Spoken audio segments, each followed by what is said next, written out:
नमस्कार दोस्तों। एक गांव में एक किसान अपनी पत्नी और बेटे के साथ रहता था। किसान के बेटे का नाम राधे था। किसान के पास थोड़ी सा खेत था जिस पर वह खेती करके अपना गुजर बसर किया करता था।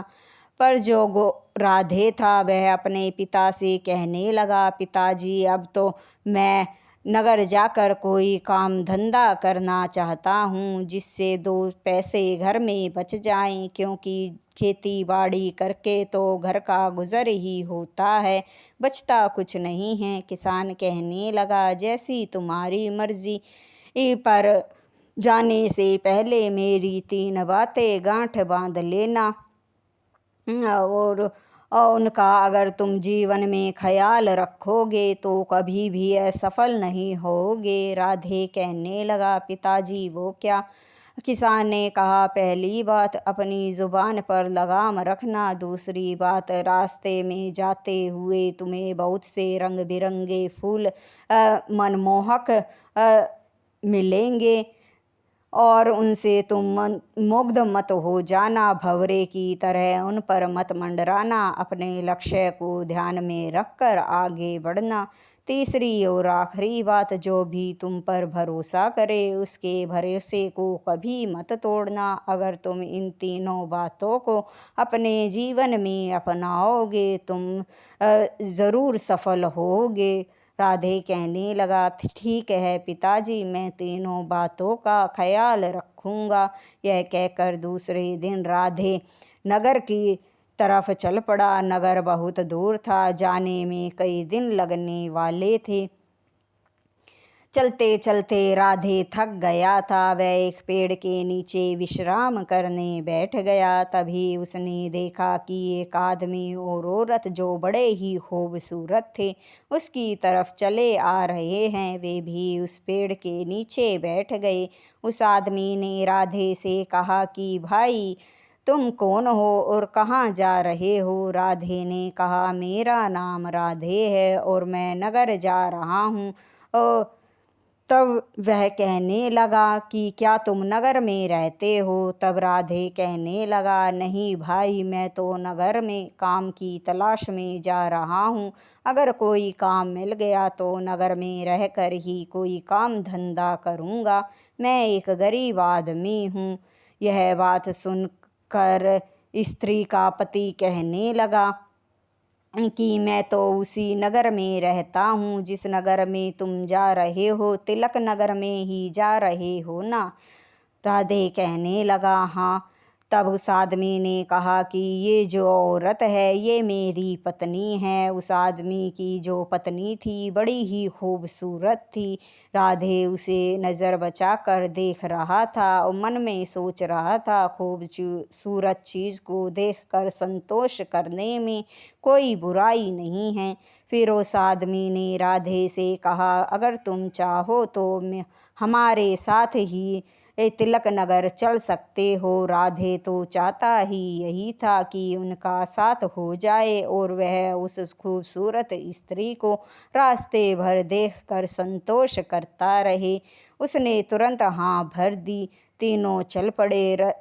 वह जो स्त्री थी वह बड़ी ही मजाकिया थी। रास्ते भर राधे से मजाक करती रही और बातों ही बातों में उसने उसे अपना देवर बना लिया और कहने लगी, देवर जी, आप तो कुछ बोल ही नहीं रहे हैं, मैं ही सभी बातें कर रही हूँ।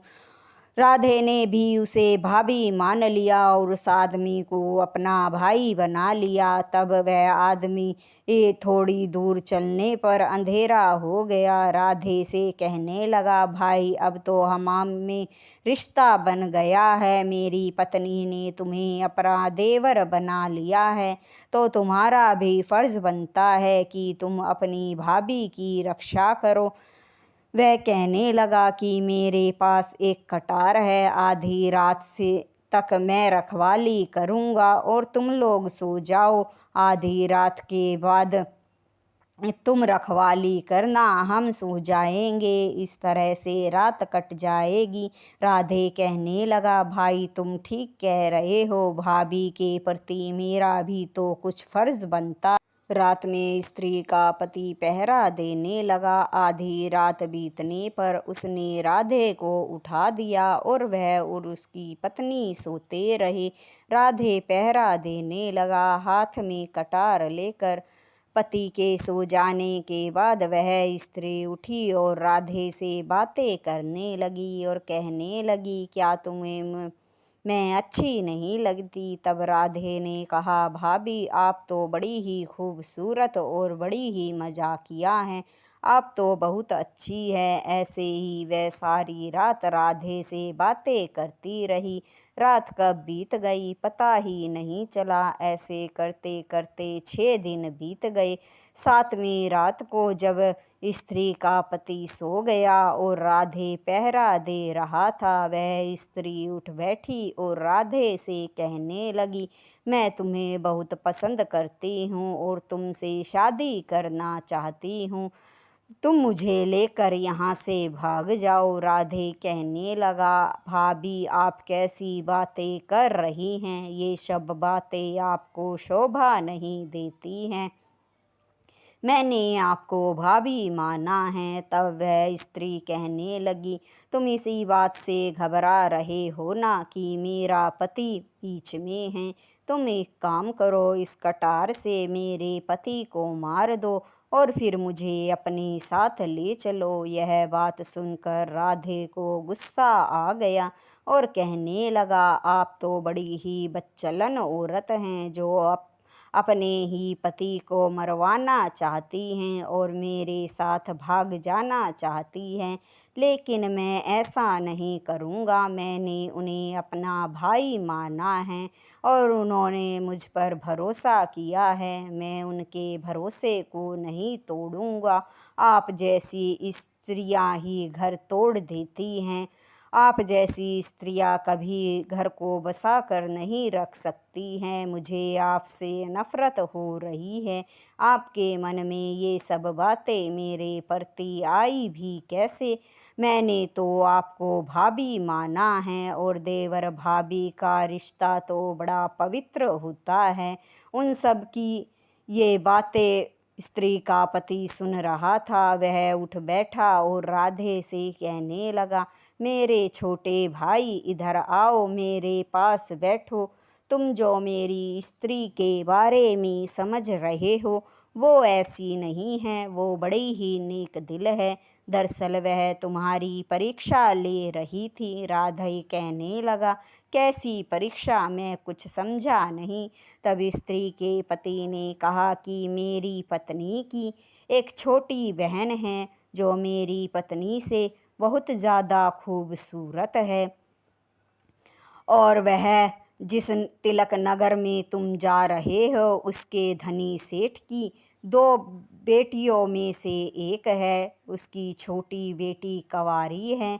उसी के लिए यह तुम्हें परख रही थी कि तुम उसकी छोटी बहन के लिए अच्छे पति साबित होगे या नहीं, क्योंकि तुम भी बहुत खूबसूरत हो और मेरी पत्नी को तुम पसंद आ गए थे, लेकिन वह तुम्हारे चरित्र के बारे में जानना चाहती थी, इसलिए उसने तुमसे ये सब बातें की।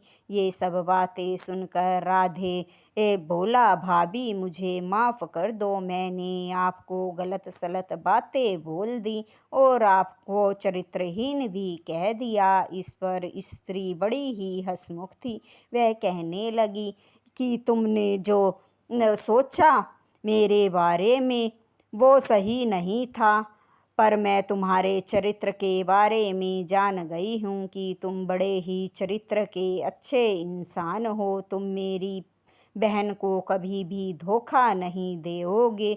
अब ये रिश्ता पक्का समझो, मैं अपनी बहन की शादी तुमसे ही करूँगी और अब तुम्हें और कहीं काम धंधा तलाश करने की भी ज़रूरत नहीं है।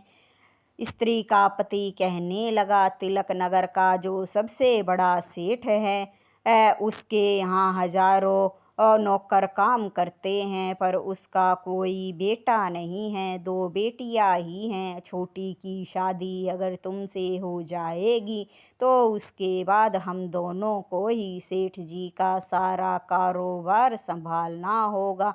इस तरह तुम्हारे काम की चिंता भी खत्म हो जाएगी। अब तो तुम जल्दी से अपने पिता को भी और माता को नगर में बुला लो, तुम्हारी शादी वहीं कर देंगे। राधे यह सुनकर बड़ा खुश हुआ और स्त्री से कहने लगा, भाभी आपने तो सच में मेरी जिंदगी ही संवार दी। मुझे माफ़ कर दो, मैंने आपके बारे में गलत सोचा। तब वह स्त्री कहने लगी, जैसा तुम सोच रहे हो मैं वैसी स्त्री नहीं हूँ, पर तुम्हें मेरे बारे में कोई गलतफहमी न रहे, इसलिए मैं तुम्हें एक छोटी सी कहानी सुनाना चाहती हूँ। ध्यान से सुनना। एक गांव में एक धोबी और धोबन रहते थे। धोबन सारा दिन काम करती लोगों के कपड़े साफ करके उनके घरों तक पहुंचाना और गंदे कपड़े लाकर घाट पर धोना, यही सारा दिन काम चलता रहता था। सुबह से शाम, शाम से रात भी कभी कभी हो जाती थी, पर जो धोबन थी वो अपने काम में बड़ी मस्त रहती थी।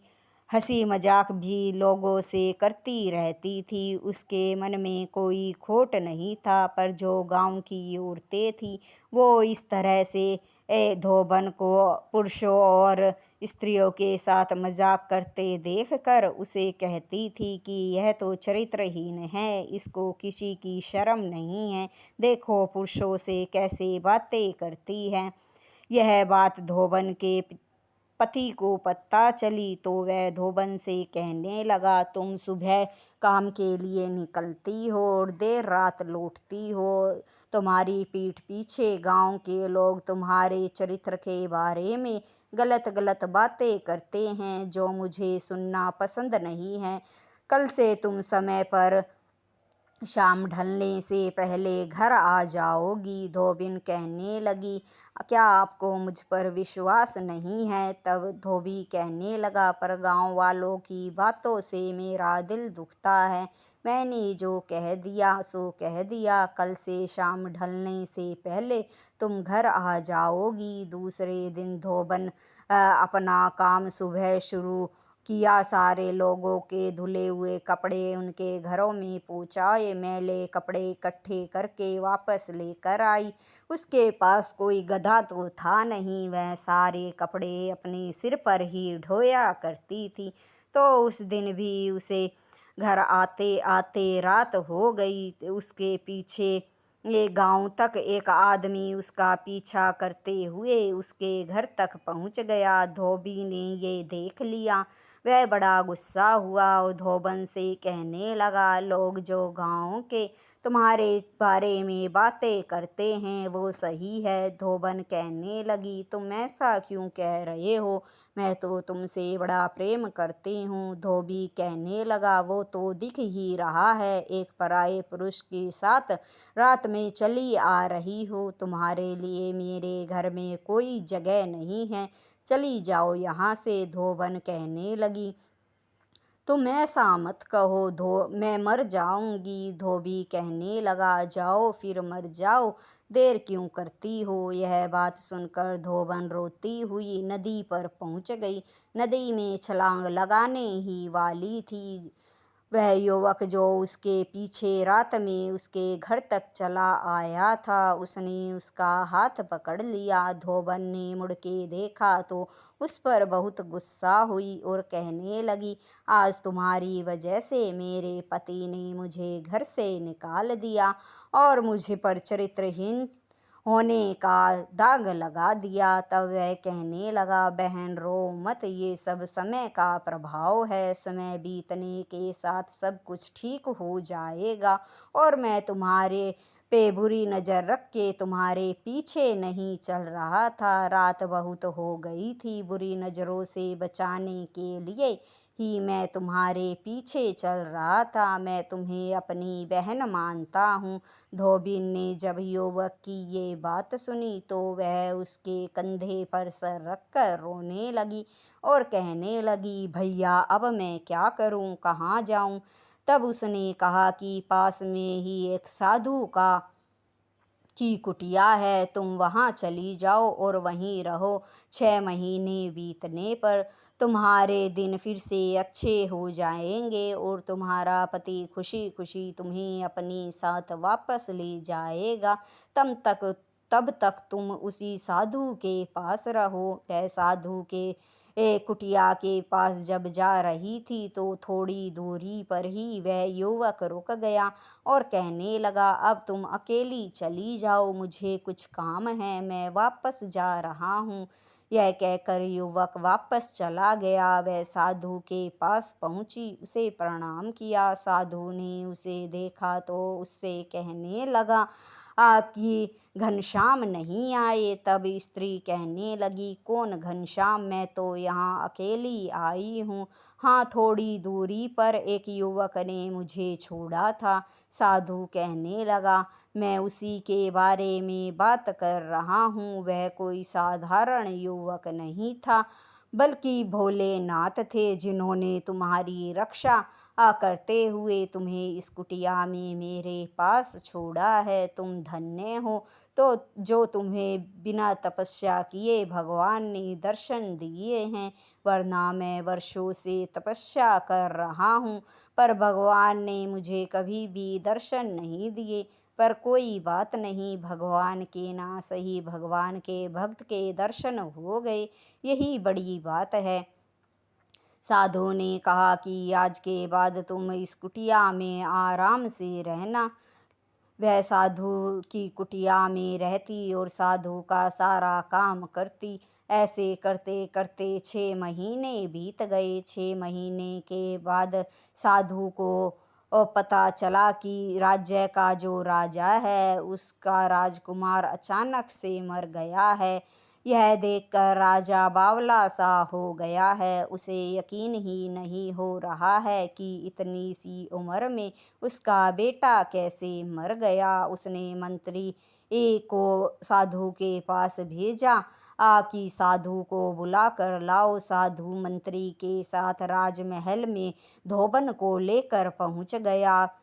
फिर साधु ने राजा से कहा, राजन चुप हो जाओ, आपका पुत्र ठीक हो सकता है। अगर कोई पतिव्रता स्त्री अपना आंचल इसके शरीर पर फेर दे तो यह तुरंत उठ बैठेगा। राजा ने नगर की सभी औरतों को ये करने के लिए कहा। कुछ औरतों ने अपना आंचल राजकुमार के शरीर पर फेरा, लेकिन कुछ नहीं हुआ। फिर बाकी औरतों ने आंचल फेरने से आनाकानी करने लगी। वे सोचने लगी, जब इतनी औरतों के आंचल फेरने से राजकुमार जीवित नहीं हुए, अगर वे आंचल फेरने गई और राजकुमार जीवित नहीं हुए तो सबको पता चल जाएगा कि हम पतिव्रता स्त्रियां नहीं हैं, कहीं उनकी पोल न खुल जाए। इसलिए कोई भी स्त्री आगे नहीं बढ़ी। यह देखकर साधु राजा से कहने लगा,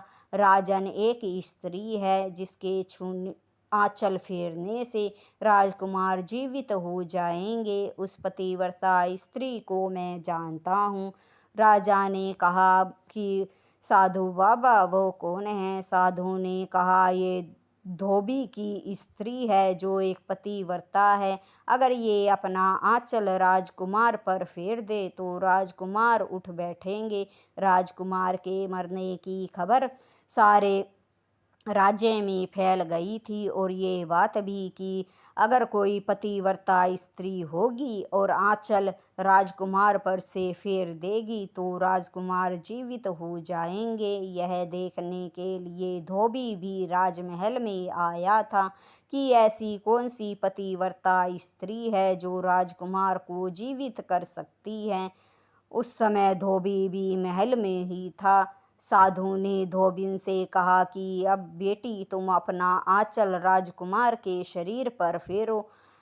धोबन ने अपनी साड़ी का पल्लू जैसे ही राजकुमार के सिर से लेकर पांव तक फेरा, राजकुमार तुरंत उठ बैठा। यह देखकर राजा बड़ा खुश हुआ और कहने लगा, सारे राज्य में धोबिन ही एक ऐसी पतिव्रता औरत है जिसने राजकुमार को जीवित कर दिया। यह सुनकर राज्य की सभी औरतें जो राजमहल में इकट्ठा थी, उन सब की नजरें झुक गई, क्योंकि वह तो धोबिन को बदचलन और चरित्रहीन कहती थी। अब उन्हें पता चल गया कि धोबिन एक पतिव्रता औरत है। धोबी ने भी धोबिन से इसके पैरों में गिरकर माफ़ी मांगनी चाहिए, लेकिन तभी साधु ने धोबी को रोक दिया और कहने लगा, मूर्ख बेवकूफ़, तू इसके पैरों में गिरकर माफ़ी क्यों मांग रहा है? ये तेरी पत्नी है। अगर तू इसके पैरों में गिरकर माफ़ी मांगेगा तो इसका पतिव्रत धर्म नष्ट हो जाएगा। राजकुमार ने धोबिन के पांव छूकर आशीर्वाद लिया। धोबिन ने उसे चिरंजीवी होने का आशीर्वाद दिया। राजा ने धोबिन को बहुत सारा धन दिया। धन लेकर धोबी और धोबन खुशी खुशी अपने घर चले गए। इसलिए कहते हैं कि अगर कोई औरत किसी पुरुष के साथ हंस बोल कर बातें कर ले तो वे सभी औरतें चरित्रहीन नहीं होती हैं। उनके बारे में अंदाज़ा लगाकर हम उन्हें चरित्रहीन नहीं कह सकते हैं, जैसा कि धोबिन के साथ हुआ। कहानी आपको अच्छी लगी हो तो लाइक, शेयर और सब्सक्राइब ज़रूर करें। धन्यवाद दोस्तों।